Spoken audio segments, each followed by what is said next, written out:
नमस्ते साथियों, आइए इस कालखंड में इस वीडियो में जानते हैं मध्याह्न भोजन निरीक्षण पंजी के बारे में। जैसा कि आप यह पंजिका देख पा रहे हैं और यह पंजिका हमको जिला पंचायत के द्वारा प्राप्त हुई है। और साथियों, विद्यालय में जो मध्याह्न भोजन बनता है उस मध्याह्न भोजन की गुणवत्ता कैसी है, कितना मध्याह्न भोजन दिया जा रहा है, किस प्रकार का मध्याह्न भोजन दिया जा रहा है, क्या मेनू के अनुसार दिया जा रहा है या नहीं दिया जा रहा है, इन सब की जांच हेतु निरीक्षण किया जाता है और उसका संधारण हम अपने विद्यालय में एक पंजी में करते हैं। तो साथियों, यह पंजिका है, ठीक है। और जैसा कि मैंने आपको बताया कि यह पंजिका हमको जिला के द्वारा प्राप्त हुई है। तो ऊपर जो विवरण है क्या जाएगा, मध्याह्न भोजन निरीक्षण पंजी, ठीक है। और साथियों, यहाँ पर जिला सिवनी, चूंकि हमारे जिला में ही यह पंजी निर्मित की गई है और विद्यालयों को प्रदान की गई है, ठीक है। तो इन्हीं के खंडों के बारे में आपको जानकारी दे रहा हूं। आप चाहें तो अपने विद्यालय में इन खंडों को, इन कारणों को खींचकर निरीक्षण पंजी तैयार कर सकते हैं। सबसे पहला खंड है दिनांक का, तो यहाँ पर दिनांक अंकित की जाती है। दूसरा खंड है निरीक्षणकर्ता का नाम और पद, अर्थात जो भी व्यक्ति निरीक्षण करेगा, चाहे वो एसएमसी का कोई सदस्य हो, अध्यक्ष हो, ठीक है, या शिक्षक के द्वारा निरीक्षण किया जा रहा है, जिस किसी के द्वारा निरीक्षण किया जा रहा है, अधिकारी हो, कर्मचारी हो, किसी के द्वारा भी, तो उसका नाम और पद यहाँ पर आ जाएगा। फिर विद्यालय में पंजीकृत विद्यार्थी, अर्थात विद्यार्थियों की दर संख्या कितनी है, ठीक है, वो आ जाएगी। और जिस दिवस को निरीक्षण किया जा रहा है उस दिवस को विद्यार्थियों की उपस्थिति क्या है, बालक बालिका कुल योग करके हम यहाँ योग को अंकित करेंगे। फिर उक्त दिवस का मेनू, अर्थात जिस दिवस को निरीक्षण किया जा रहा है उस दिवस को जो मध्याह्न भोजन कराया गया है उसका मेनू क्या है, अर्थात उस दिवस को क्या क्या खिलाया जाना है, कौन सी सब्जी खिलाई जानी है, दाल कौन सी बननी है, ये सब जो मेनू है उस मेनू को यहाँ पर अंकित किया जाएगा। फिर मध्याह्न भोजन जो प्रदान किया गया, अर्थात जिस दिवस को निरीक्षण किया गया है उस दिवस को मध्याह्न भोजन में क्या प्रदान किया गया है, ठीक है, मेनू के अनुसार प्रदान किया गया है या बिना मेनू के प्रदान किया गया है, उसका विवरण यहाँ पर अंकित करेंगे। आगे है गुणवत्ता संबंधित टीप, मध्याह्न भोजन की जो गुणवत्ता है उससे संबंधित टीप यहाँ पर अंकित की जाएगी।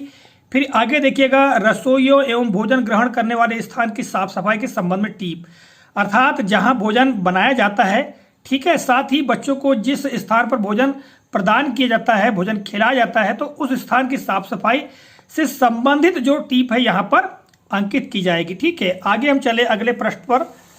तो यहाँ पर देखिएगा सदस्य स्व सहायता समूह के हस्ताक्षर, यानी जो स्व सहायता समूह चला रहे हैं उन सदस्यों के यहाँ पर हस्ताक्षर हो जाएंगे, ठीक है।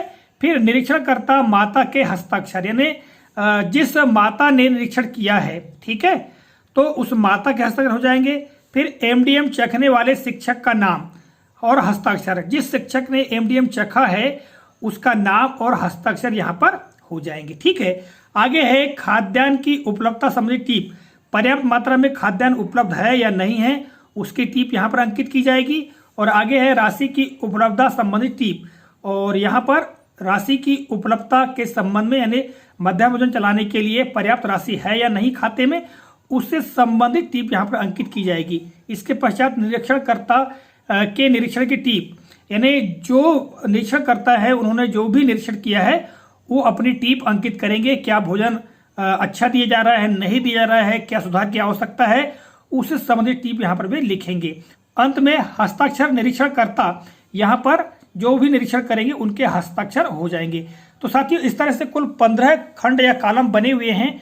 अब एक बात यहाँ पर आपको देखने में आती है कि भाई यहाँ पर निरीक्षणकर्ता का नाम और पद, ठीक है, ये दिया हुआ है। इसके पश्चात यहाँ देखेंगे स्व सहायता समूह के सदस्य के हस्ताक्षर, फिर निरीक्षणकर्ता माता के हस्ताक्षर, एमडीएम चखने वाले शिक्षक के हस्ताक्षर। तो साथियों, यहाँ पर देखिएगा कि सभी के सभी एक ही दिवस में उपलब्ध हो जाए ये संभव नहीं हो पाएगा। तो जो भी मतलब निरीक्षण कर रहा है, ठीक है, वो निरीक्षण करेगा और बाकी जो खंड है उनमें डेस किया जा सकता है। और इस तरह से इस पंजी का जो संधारण है वो अपने विद्यालय हम प्रति दिवस कर सकते हैं, ठीक है साथियों। तो इस तरह से आप देख पा रहे हैं यह पंजी, और आप चाहें तो इस तरह की पंजिका तैयार कर सकते हैं।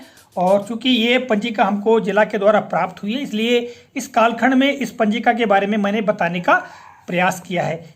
इसी तरह की जानकारी प्रायः मैं आपके लिए लेकर आते रहता हूँ।